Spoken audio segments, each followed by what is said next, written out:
Education in Personalized Medicine, Wikipedia Audio. Personalized medicine involves medical treatments based on the characteristics of individual patients, including their medical history, family history, and genetics. Although personal genetic information is becoming increasingly important in healthcare, there is a lack of sufficient education in medical genetics among physicians and the general public. For example, pharmacogenomics is practiced worldwide by only a limited number of pharmacists, although most pharmacy colleges in the United States now include it in their curriculum. It is also increasingly common for genetic testing to be offered directly to consumers, who subsequently seek out educational materials and bring their results to their doctors. Issues involving genetic testing also invariably lead to ethical and legal concerns, such as the potential for inadvertent effects on family members, increased insurance rates, or increased psychological stress. As of 2009, the majority of primary care physicians did not have adequate training in genetics or genomics. Although medical school curricula typically include medical genetics, fewer than half offer a standalone course, and the emphasis on practical applications is weak. In the United States, Stanford University was the first medical school in the United States to offer a course teaching the interpretation of genetic data. Students were able to study their own genotypes, determined using commercially available genotyping platforms.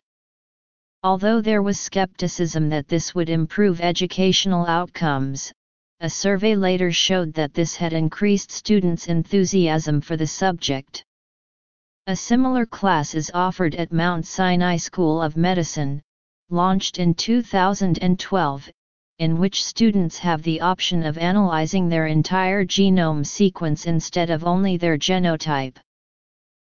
Training. In 2010, the University of California, Berkeley offered entering students a genetic test for SNPs affecting alcohol, lactose, and folate metabolism. The goal was to spark discussion during orientation on how genetic testing works, the results of the students' tests and their decisions on whether or not to participate. However, criticism of the program led to an informational hearing by the California State Committee on Higher Education, and a bill was introduced by Chris Norby to prevent California state universities from genetically testing their students.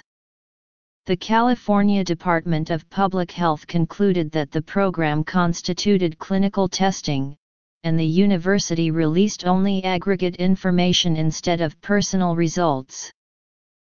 As described in the preceding section, in some courses on personalized medicine, students have been able to study their personal genetic information.